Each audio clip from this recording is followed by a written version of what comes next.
Hi, I'm going to tell you about thyroid today. So, how to prevent any conditions affecting the thyroid and also how to manage the functioning of the thyroid in a better way. Now, thyroid is an endocrine gland. As you might know, it is situated in the throat region and it secretes two main hormones, the T3 and the T4. And these hormones have basically influence or command on most of the metabolic activities in the body. It also has control over the major functioning and secretions in the body. So it's very important for us to keep the thyroid under check and to keep it healthy. There are many conditions which could affect thyroid, and it could be a simple enlargement of the thyroid gland, which you would have heard of, the goiter. It might or might not affect the secretion of the hormone per se. There could be some nodules in the thyroid gland, that is another. Same way, it could be benign, it could be malignant, sometimes it could interfere with the secretions, others may not, it just stays there.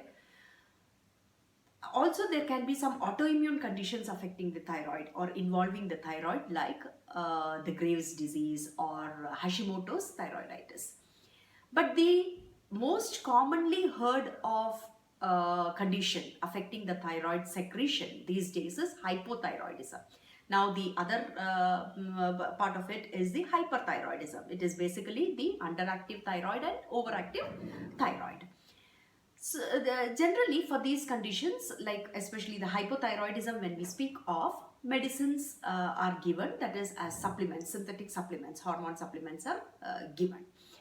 Now, if you have been taking this hormone for I would say at least a year or so, then there are very little chances of us reversing the condition totally. But if it is in the initial stages, then there is a possibility of reversing this condition.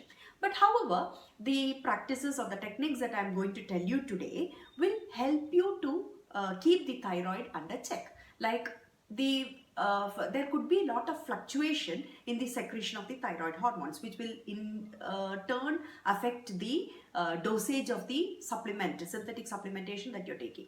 So at least these will ensure that it stays at a particular level, and you would be able to carry on with a particular dose. And the major symptoms that I would say, especially with hypothyroidism, would be that one could experience would be gain in weight, hair loss, dryness of the skin. There could be mood variations, mostly feeling low, feeling depressed. There can be sluggish metabolism, constipation.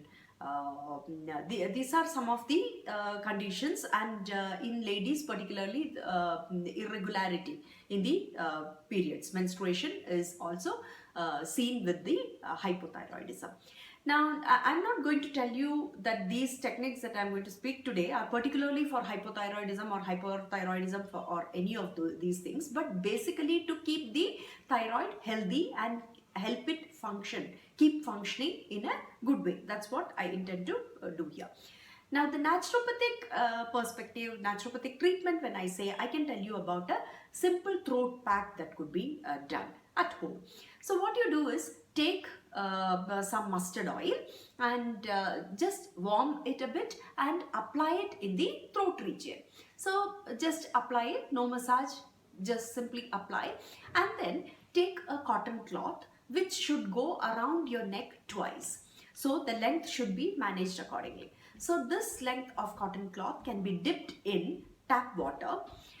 If it is in winter, then I would say you just warm it a bit so that it comes to the regular room temperature, and then you tie it around the neck as two layers, and over that you take a woolen cloth and tie it.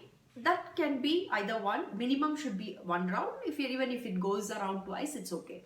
So do that and leave it for 15 to 20 minutes. So this has a toning effect on the thyroid gland. So this can be easily done at home. Now, when we speak about the diet for thyroid, as a preventive and also as a curative or management, one should definitely keep away from all the junk.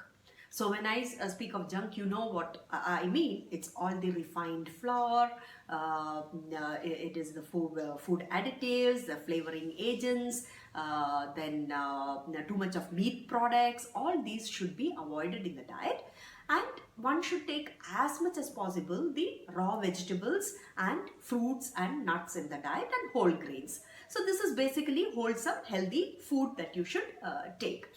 And iodine plays a important role in the functioning of the thyroid gland.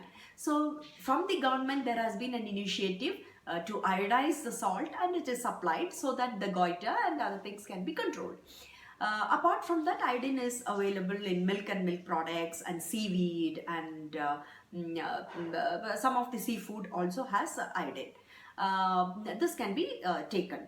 And there are few food which you should particularly try and minimize, if not avoid completely, and they are soya and its products. Soya in all its forms, like soya chunks or soya oil and tofu, all these things from soya bean, and cruciferous vegetables, mainly cabbage, cauliflower, broccoli, and it's not so much used in India, but Brussels sprouts are also considered to be thyrotoxic.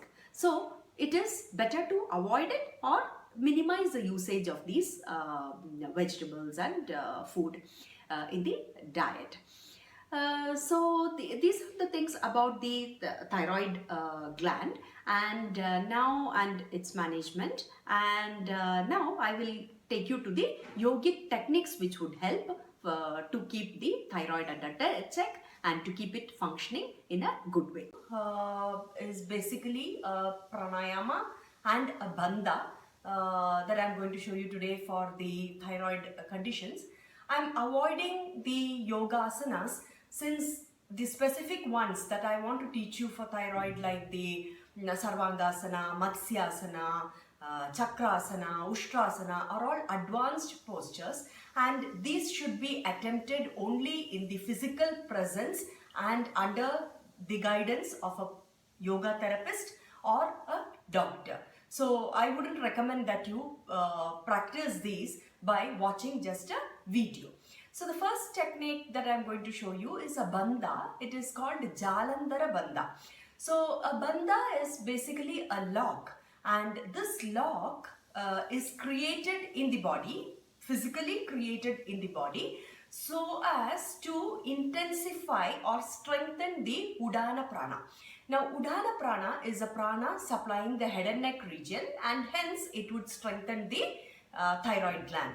So how we do it is, you have to take a deep inhalation and then you exhale and bend the head forward so as to form a chin lock. Now when I say the chin lock, it is just that the chin gets in touch or as close as possible to the neck, the hollow here, or wherever your chin could reach. So that's how you create it, and you hold there. So it is at the culmination of the exhalation that you reach there, and then you hold there for some time, holding the breath. I mean, you can start holding the breath for 5 counts and gradually increase it to 10, and you could go for as long as you could, making sure that you're comfortable. You should not feel dizzy. You're not supposed to feel some kind of a strain.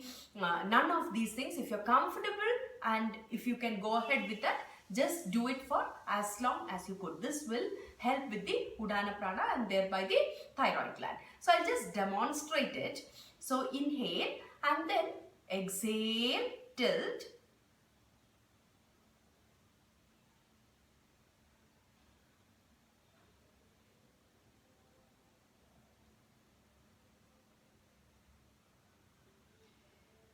Inhale and straighten. Now this should be repeated. Once again, exhale, tilt fully, form the chin lock, inhale and straighten. So make sure you do not bend forward from the spine. It is just the head and neck that you bend forward. Just this is Jalantara Bandha. I would say you can do it for 9 times. The next is a pranayama. Now this pranayama is Bhramari. Bhramari is the sound made by the bee, or it is the humming of the bee.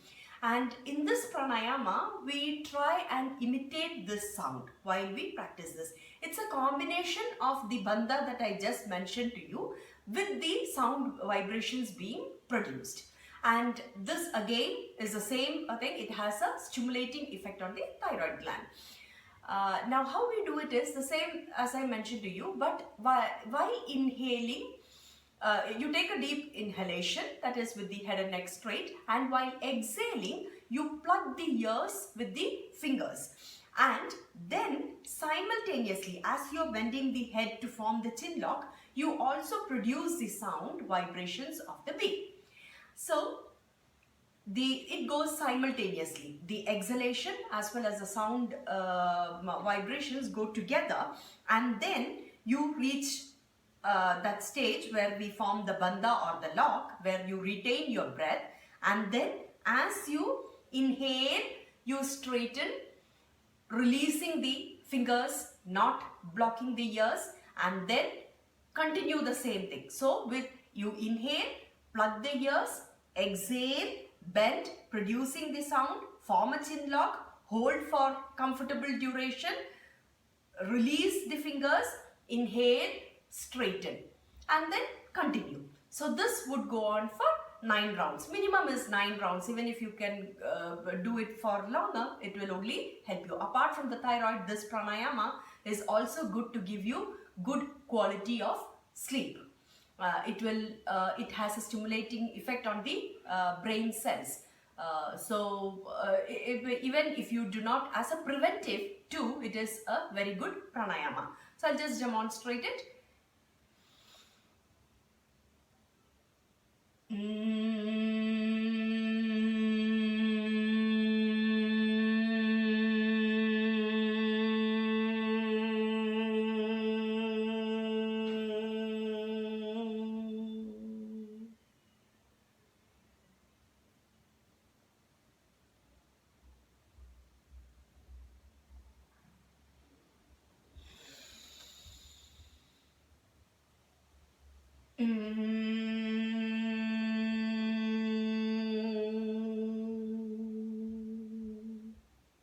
And so on.